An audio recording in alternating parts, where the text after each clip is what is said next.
Hey guys, welcome back to the channel. I hope you guys are having a great day. Today we're going to look at 3 finger picking patterns that every guitarist should know. Now each one of the examples that we're going to go through today can be found on the full worksheet, which can be found by clicking the link above. It's 3 pages of finger picking exercises, and for each exercise I've put a progression underneath it that obviously utilizes that pattern, so you guys immediately will have something practical to work through. Alright, so let's jump in and look at the first example. Alright, so here's our first pattern. Now this is just based on a G chord.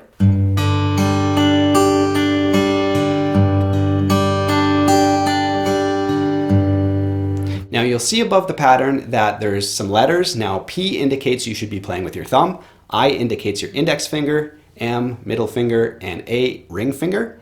Okay, and you'll notice that we have 2 thumbs right off the bat. Now when I teach my students, I like to teach them with a moving thumb pattern right away, so that as we get into more and more complex patterns, their thumb doesn't get left behind. So right off the bat, let's start with a moving thumb. And when you play chords that have root notes on the 6th string, you're going to be going from 6 to 4 with your thumb.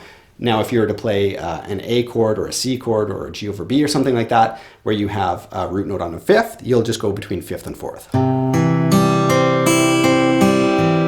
So no skipping strings there. And if you have a D chord or an F chord or another smaller voicing that only uses 4 chords, or 4 strings rather, then you can do it one of 2 ways. You can move your thumb like that, or you can just play the thumb once and use your fingers. I think either way is fine. Now pattern number 1.5 just includes a little bit of a chord at the beginning. It sounds like this.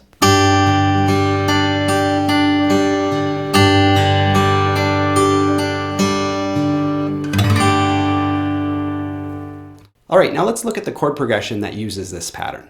So the chords we're going to use for today's progression is a G chord, G over F sharp, which just consists of moving your G bass note to an F sharp note, C add 9, and D. Alright, so let's play through the progression. And remember to move your thumb between the 6th string and the 4th string.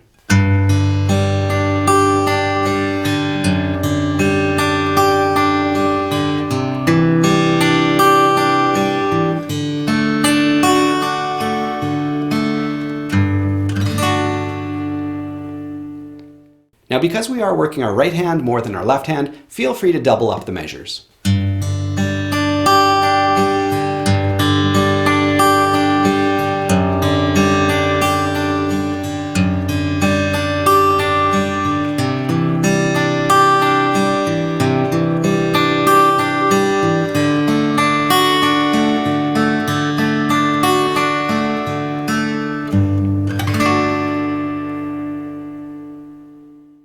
Alright, the second example we're going to look at today is number 8 off the worksheet, and it sounds like this.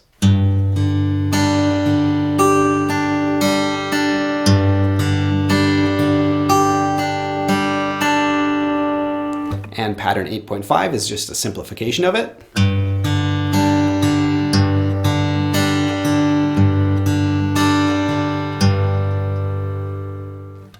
Now I use patterns like this all the time for simple fingerstyle arrangements, so let's look at the pattern that goes with this. Now the chords that we're going to use in this progression are a G chord, G over F sharp, which we had in our last example. Then we're going to lower it down by a semitone again to a G over F, and then we'll end with an E minor 7. So here's what the progression sounds like.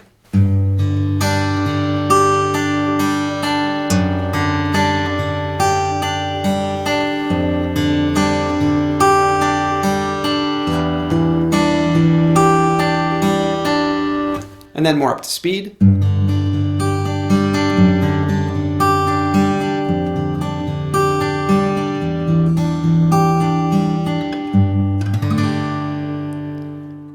Now if we use pattern 8.5 for this progression and just simplify it, it sounds like this.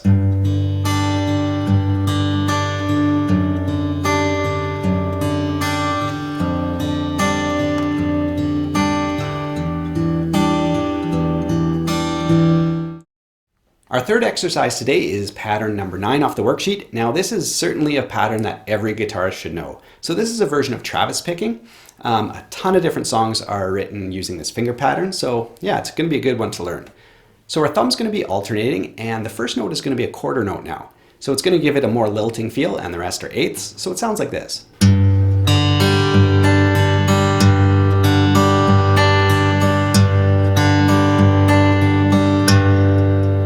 Okay, and pattern 9 just adds a higher note.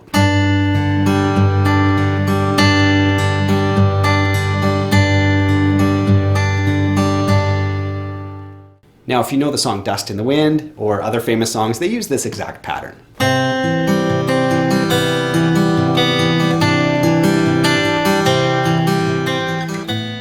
So the chord progression that we're going to use with our alternating thumb pattern is going to include an A minor, G over B, just like this, C major, and F major 7 with just 3 fingers here. All right, so here's what the pattern sounds like.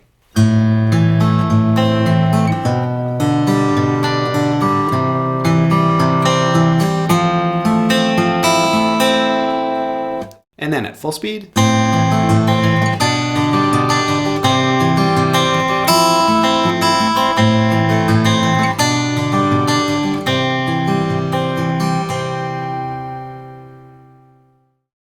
So I think versatility is really important as a guitarist and as a musician. It's going to open up some new doors if you guys learn fingerstyle playing. And whether you want to make some money on the side, you can play coffee shops, you can play wedding music, you can do background music at corporate events and all sorts of different other venues to make a few bucks doing what you love.